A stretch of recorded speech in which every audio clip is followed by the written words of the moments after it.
दोस्तों नमस्कार, मेरा नाम है अनूप आकाश वर्मा और आप देख रहे हैं द रिपोर्टर हिंदी।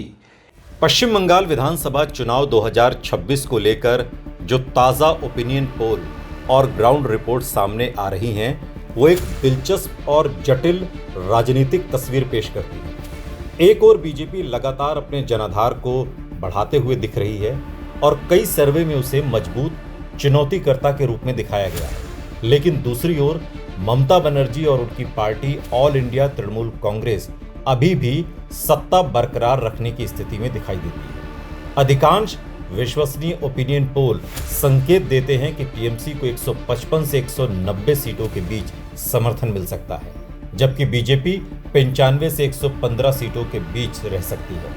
यानी मुकाबला कड़ा जरूर है, लेकिन बढ़त अभी भी टीएमसी के पास है। अगर जोन वाइज विश्लेषण किया जाए तो सबसे पहले दक्षिण बंगाल आता है, जिसमें कोलकाता, हावड़ा, हुगली, उत्तर और दक्षिण 24 परगना जैसे जिले शामिल हैं। यह क्षेत्र टीएमसी का सबसे मजबूत गढ़ माना जाता है। यहाँ के लगभग 120 से 140 सीटों में से टीएमसी 80 से 100 सीटें जीतने की स्थिति में मानी जा रही है। इसकी सबसे बड़ी वजह शहरी गरीब, महिलाओं और अल्पसंख्यक वोटरों के बीच ममता बनर्जी की मजबूत पकड़ है। लक्ष्मी भंडार, स्वास्थ्य साथी और अन्य कल्याणकारी योजनाओं ने यहां टीएमसी के पक्ष में एक स्थायी वोट बैंक तैयार किया है। साथ ही बंगाली अस्मिता का मुद्दा भी बीजेपी के आउटसाइडर नैरेटिव को कमजोर करता है, जैसा कि हालिया रिपोर्ट्स में भी सामने आया है। इसके बाद उत्तर बंगाल की बात करें तो ये बीजेपी का अपेक्षाकृत मजबूत क्षेत्र माना जाता है।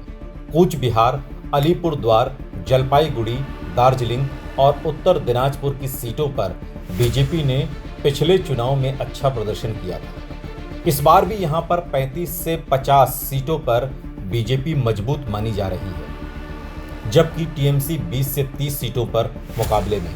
हालांकि टीएमसी ने हाल के वर्षों में इस क्षेत्र में संगठन मजबूत किया है और चाय बागान मजदूरों और राजवंशी समुदाय को साधने की कोशिश की है, जिससे उसका प्रदर्शन पहले से बेहतर हो सकता है। जंगल महल क्षेत्र, पुरुलिया, बांकुरा, पश्चिम मिदनीपुर में स्थिति काफी दिलचस्प है।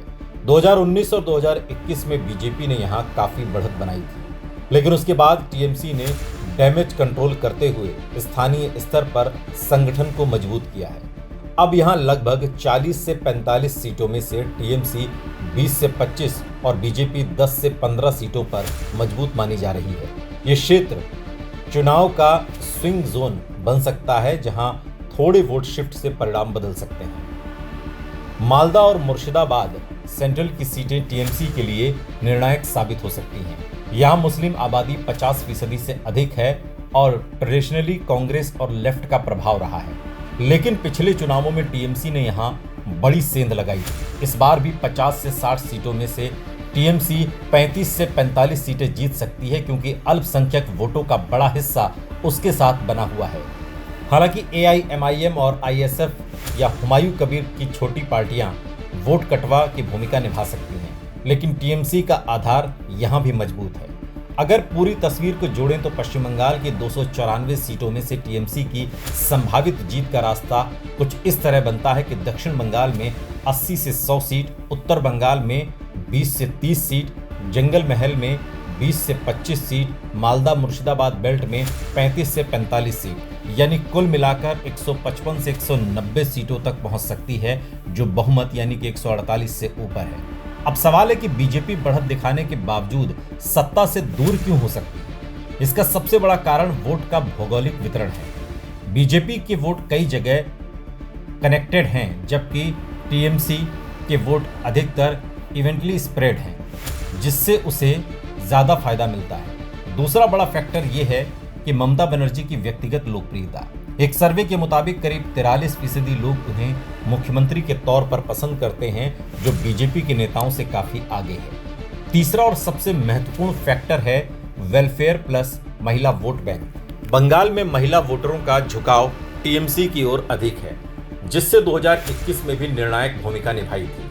इस बार भी वही ट्रेंड दोहराया जा सकता है। चौथा फैक्टर बंगाली अस्मिता बनाम बाहरी की राजनीति है, जिसमें टीएमसी लगातार बीजेपी पर बढ़त बनाती दिख रही है। हालांकि चुनौतियां भी कम नहीं है।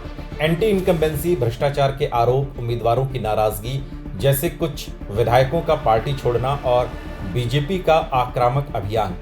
इसके बावजूद टीएमसी का संगठनात्मक नेटवर्क और बूथ मैनेजमेंट अभी भी बीजेपी से मजबूत माना जाता है, जो चुनावी परिणाम में बड़ा फर्क डाल सकता है। पश्चिम बंगाल चुनाव 2026 में बीजेपी ने मुकाबले को बेहद कड़ा बना दिया है और कई क्षेत्रों में अपनी पकड़ मजबूत की है। हालांकि ममता बनर्जी की वापसी का रास्ता अभी भी साफ दिखाई देता है। यदि टीएमसी अपने पारंपरिक वोट बैंक, महिलाएं, अल्पसंख्यक, ग्रामीण गरीब और बंगाली अस्मिता को बनाए रखने में सफल रहती हैं और जंगल महल और उत्तर बंगाल में कुछ नुकसान को सीमित कर लेती हैं, तो वो लगातार चौथी बार सरकार बना सकती है। यही कारण है कि ओपिनियन पोल में बीजेपी की बढ़त की चर्चा के बावजूद जमीनी सच्चाई ये है कि बंगाल में लड़ाई अभी भी ममता बनर्जी बनाम सभी की बनी हुई है और इस लड़ाई में ममता बनर्जी अभी भी आगे दिखाई देती है।